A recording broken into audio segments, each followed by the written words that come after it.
उस दिन सिद्धू मूसेवाला को मारा नहीं गया था, उन्हें पहले ही मरने के लिए छोड़ दिया गया था, क्योंकि उस दिन सिर्फ गोलियां नहीं चली थी, एक पूरा सिस्टम फेल हो चुका था। 29 मई 2022 शाम के करीब 5 बज रहे थे। पंजाब के मानसा जिले का एक छोटा सा गांव जवाहर के धूप ढल रही थी। सड़कें लगभग खाली थी, लेकिन इस सन्नाटे के पीछे कुछ बहुत खौफनाक छुपा हुआ था। जवाहर के गांव की उस पतली सड़क पर एक काली महिंद्रा थार धूल उड़ाती हुई तेजी से आगे बढ़ रही थी। उस गाड़ी में सवार था पंजाब का वो नाम, वो शख्स जिसकी भारी आवाज ने पूरी दुनिया को हिला रखा था, जिसके गानों से जिम में पसीना बहाते नौजवानों में एक अलग ही एनर्जी भर जाती थी। शुभदीप सिंह सिद्धू, यानी सिद्धू मूसेवाला। उसे बिल्कुल अंदाजा नहीं था कि मौत उसी के घर से उसका पीछा कर रही है। कुछ ही पलों में हवा में बारूद की गंध घुलने वाली थी और गोलियों की तरतराहट से पूरा पंजाब दहलने वाला था। आखिर उस दिन उस काली थार में क्या हुआ था? कौन थे वो लोग जिन्होंने बिना पलक झपकाए उस लीजेंड को छलनी कर दिया? आखिर क्यों? आज हम खोलेंगे उस काली साजिश का हर एक राज। 29 मई की उस दोपहर से, जब सूरज अपने चरम पर था, मगर मूसा गांव में एक अजीब सी खामोशी पसरी थी। सिद्धू मूसेवाला अपनी हवेली में थे। आमतौर पर जब भी वो घर से निकलते थे तो उनके साथ उनकी बुलेट प्रूफ फॉर्च्यूनर होती थी और साथ में हथियारों से लैस गनमैन का एक पूरा काफिला होता था। लेकिन कहते हैं ना कि जब वक्त बुरा आता है तो इंसान की सोचने समझने की ताकत भी खत्म हो जाती है। उस दिन कुछ ऐसा ही हुआ। सिद्धू को अपनी मौसी के घर जाना था, जो खारा बरनाला गांव में रहती थी। उनकी माँ, जो गांव की सरपंच थी। सिद्धू उनसे बात करके घर से निकले, पर सबसे अजीब बात यह थी कि उस दिन सिद्धू ने अपनी जान बचाने वाली बुलेट प्रूफ फॉर्च्यूनर को गैराज में ही छोड़ दिया। उन्होंने चुनी अपनी काली महिंद्रा थर, वो गाड़ी जो खुली थी, जो कच्ची थी और जो गोलियों को रोकने के लिए बिल्कुल नहीं बनी थी। सिर्फ गाड़ी ही नहीं बदली, बल्कि उन्होंने अपने गनमैन भी कम कर दिए। उनके पास उस वक्त भी पंजाब पुलिस के 2 कमांडो थे, लेकिन थार में जगह कम होने के कारण उन्होंने उन दोनों गनमैन को साथ ले जाने से मना कर दिया और उन्हें घर पर ही रहने का आदेश दिया। सिद्धू खुद ड्राइविंग सीट पर बैठे। उनके बगल में उनके पड़ोसी और दोस्त गुरविंदर सिंह बैठे और पिछली सीट पर उनके चचेरे भाई गुरप्रीत सिंह। शाम के करीब 5 बजे काली थार हवेली के बड़े गेट से बाहर निकली। हवेली के बाहर खड़े उनके चाहने वालों ने हाथ हिलाया, मगर किसी को नहीं पता था कि यह उनका आखिरी सलाम है। गाड़ी मूसा गांव की पक्की सड़क को छोड़कर जवाहर के गांव वाले रूट पर मुड़ गई। यह एक शॉर्टकट था, मगर इंतजार दुश्मन हफ्तों से कर रहे थे। कहते हैं कि घर का भेदी लंका ढहे। पुलिस की इन्वेस्टिगेशन बताती है कि मूसा गांव में ही कुछ ऐसे लोग मौजूद थे जो पल पल की खबर दुश्मनों तक पहुंचा रहे थे। जैसे ही थार घर से निकली, कहीं दूर बैठे एक फोन पर घंटी बजी और उधर से सिर्फ एक इशारा मिला। पंछी पिंजरे से निकल चुका है और सबसे बड़ी बात, वो आज बिना सुरक्षा के है। ये मौका था, वो मौका जिसका कनाडा में बैठे गोल्डी बराड़ और तिहाड़ जेल में बंद लॉरेंस बिश्नोई को बेसब्री से इंतजार था। सिद्धू बेफिक्र होकर गाड़ी चला रहे थे, अपने दोस्तों से हंसकर बातें कर रहे थे।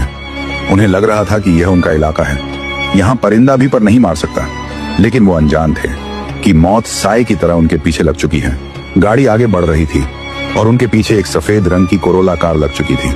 ये कोई आम कार नहीं थी, इसमें वो शार्प शूटर्स बैठे थे जिनके सिर पर खून सवार था। इससे थोड़ी ही दूरी पर एक बोलेरो जीप भी थी। ये एक पूरा जाल था जिसे बहुत बारीकी से बुना गया था। सिद्धू ने शायद रियर व्यू मिरर में उस गाड़ी को देखा भी होगा, लेकिन पंजाब में उनके फैंस अक्सर उनकी गाड़ी का पीछा करते थे। शायद सिद्धू को लगा होगा कि यह भी कोई फैन है, लेकिन वो फैंस नहीं थे, वो काल थे। जैसे जैसे गाड़ी जवाहर के गांव के नजदीक पहुंची, माहौल तनावपूर्ण होने लगा। बोलेरो जीप आगे से रास्ता रोकने के लिए तैयार थी और कोरोला पीछे से दबाव बना रही थी। ये ठीक वैसा ही था जैसे शिकारी अपने शिकार को घेरता है। सिद्धू की थार की रफ्तार थोड़ी कम थी क्योंकि रास्ता खराब था। तभी पीछे आ रही कोरोला ने अपनी स्पीड तेज की। यह इशारा था कि अब खेल शुरू होने वाला है। जो साजिश कनाडा में बैठे गोल्डी बराड़ ने रची थी और जिसे दिल्ली की तिहाड़ जेल से लॉरेंस बिश्नोई ने हरी झंडी दी थी, वो अब अपने अंजाम तक पहुंचने वाली थी। इन शूटर्स के पास कोई आम पिस्तौल नहीं थी।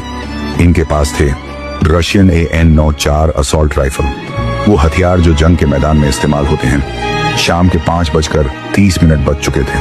अचानक सामने से बोलेरो जीप आई और उसने सिद्धू की थार का रास्ता रोक दिया। सिद्धू ने ब्रेक लगाया। धूल का गुब्बार अभी बैठा भी नहीं था कि पीछे से कोरोला कार एकदम सटकर रुक गई। सिद्धू समझ गए कि यह नॉर्मल नहीं है, यह एक ट्रैप है। उन्होंने रिवर्स गियर डालने की कोशिश की और अपनी सीट के नीचे रखी पिस्तौल निकाली, लेकिन दुश्मनों ने उन्हें सोचने का वक्त ही नहीं दिया। गाड़ियों के दरवाजे खुले और 6 शूटर बाहर निकले, चेहरे बेखौफ और हाथों में मौत का सामान। और फिर शुरू हुआ वो मंजर जिसे याद करके आज भी दिल दहल जाता है। पहली गोली चली, ये चेतावनी नहीं थी, सीधा निशाना थी। सिद्धू ने गाड़ी भगाने की कोशिश की, मगर अगली ही गोली ने थार के टायर को फाड़ दिया। गाड़ी एक झटके के साथ झुक गई। अब वो एक जगह फंस चुके थे, एक लोहे के पिंजरे में जिसे चारों तरफ से भेड़ियों ने घेर लिया था। सिद्धू ने हार नहीं मानी। घायल होने के बावजूद उन्होंने अपनी पिस्तौल से 2 राउंड फायर किए। वो आखिरी दम तक लड़े, पर वो सिद्धू मूसेवाला थे। आसानी से घुटने टेकने वालों में से नहीं थे, लेकिन मुकाबला बराबरी का नहीं था। उधर ऑटोमेटिक राइफलें गोलियों की बारिश कर रही थीं, शीशे टूटकर बिखर रहे थे। गाड़ी की बॉडी को गोलियां ऐसे चीर रही थीं जैसे वो कागज की हों। आसपास खेतों में काम कर रहे लोग डर के मारे दुबक गए। किसी की हिम्मत नहीं हुई कि वो आगे आए। हमलावर गाड़ी के दोनों तरफ आ गए। वो ड्राइवर साइड की विंडो पर आए और पॉइंट ब्लैंक रेंज से फायर करना शुरू किया। करीब 30 से ज्यादा राउंड फायर किए गए। एक के बाद एक सिद्धू का शरीर ड्राइवर सीट पर गिर गया। खून पानी की तरह बह रहा था। स्टीयरिंग व्हील, डैशबोर्ड, सब कुछ लाल हो चुका था। हमलावरों में से एक ने करीब आकर चेक किया। जब तसल्ली हो गई कि काम पूरा हो चुका है, तो एक शूटर ने जश्न में हवा में फायर किया, मानो अपनी जीत का ऐलान कर रहा हो। और फिर वो धूल उड़ाते हुए वहां से भाग निकले। ही गोलियों की आवाज बंद हुई। गांव वाले डरते डरते बाहर निकले। उन्होंने देखा कि एक नौजवान खून से लथपथ पड़ा है। जब पास जाकर देखा तो उनके पैरों तले जमीन खिसक गई। यह पंजाब का बेटा सिद्धू मूसेवाला था। लोगों ने तुरंत उन्हें गाड़ी से बाहर निकाला और पास के सिविल अस्पताल की तरफ भागे। हर सेकंड कीमती था। अस्पताल पहुंचते ही डॉक्टर्स की टीम ने उन्हें चेक किया, लेकिन अफसोस, वो लीजेंड, वो आवाज दुनिया को अलविदा कह चुकी थी। डॉक्टर्स ने उन्हें ब्रॉड डेड डिक्लेयर कर दिया। यह खबर जंगल में आग की तरह फैली। किसी को यकीन नहीं हो रहा था। सिद्धू कुछ घंटे पहले अपनी मां से बात करके निकला था। अब वो एक सफेद चादर में लिपटा हुआ था। उनके शरीर पर करीब 2 दर्जन गोलियों के निशान थे। कनाडा, यूके, ऑस्ट्रेलिया, हर जगह कैंडल मार्च निकाले जाने लगे। लेकिन इस मातम के बीच एक खबर ने सबको चौंका दिया। हत्या के कुछ ही घंटों बाद सोशल मीडिया पर एक पोस्ट वायरल हुई। गोल्डी बराड ने खुलेआम जिम्मेदारी ली। उसने लिखा, हाँ, हमने मारा है सिद्धू मूसेवाला को। यह विक्की मिड्डूखेड़ा की हत्या का बदला है। पुलिस ने तुरंत कार्रवाई शुरू की। सीसीटीवी फुटेज खंगाले गए। उस पेट्रोल पंप का फुटेज मिला जहां हमलावरों ने तेल भरवाया था। चेहरे सामने आने लगे, तार जुड़ने लगे। दिल्ली से लेकर पंजाब और पंजाब से लेकर कनाडा तक। पता चला कि यह प्लानिंग पिछले 6 महीने से चल रही थी। पुलिस ने शूटर्स की पहचान की। प्रियाव्रत फौजी, अंकित सिरसा, मनप्रीत मन्नू, जगरूप रूपा, कशिश और दीपक मुंडी। पुलिस ने एक एक करके इन्हें पकड़ना शुरू किया। कुछ एनकाउंटर में मारे गए तो कुछ गिरफ्तार हुए। लेकिन सवाल वही था, इतनी नफरत क्यों? इस कहानी की जड़ें बहुत गहरी थी। कॉलेज पॉलिटिक्स से शुरू हुई दुश्मनी गैंगवार में बदल चुकी थी। विक्की मिड्डूखेड़ा की मोहाली में हत्या कर दी गई थी। लॉरेंस गैंग का मानना था कि विक्की के कातिलों को सिद्धू के मैनेजर शगनप्रीत ने पनाह दी थी। बस इसी वहम या हकीकत ने सिद्धू का डेथ वारंट साइन कर दिया। सिद्धू मूसेवाला, जो अपने गानों में अक्सर हथियारों की बात करते थे, असल जिंदगी में उसी हिंसा का शिकार हो गए। ये एक दुखद अंत था। एक ऐसा कलाकार जिसने जीरो से हीरो बनने का सफर तय किया, वो सिस्टम और गैंगवार की चक्की में पीस गया। आज सिद्धू हमारे बीच नहीं है, लेकिन उनके बूढ़े माता पिता आज भी इंसाफ की लड़ाई लड़ रहे हैं। वो बाप जब अपनी पगड़ी उतारकर लोगों के सामने इंसाफ मांगता है तो पत्थर दिल भी पिघल जाता है। ये घटना हमें सिखाती है कि शोहरत की कीमत कभी कभी जान देकर चुकानी पड़ती है, चाहे आप कितने भी बड़े क्यों ना हो जाएं। सुरक्षा हमेशा जरूरी है। तो दोस्तों, ये थी कहानी सिद्धू मूसेवाला के आखिरी सफर की। अगर आपको हमारी यह इन्वेस्टिगेशन पसंद आई हो तो वीडियो को लाइक जरूर करें। कमेंट में लेजेंड्स नेवर डाई लिखना ना भूलें।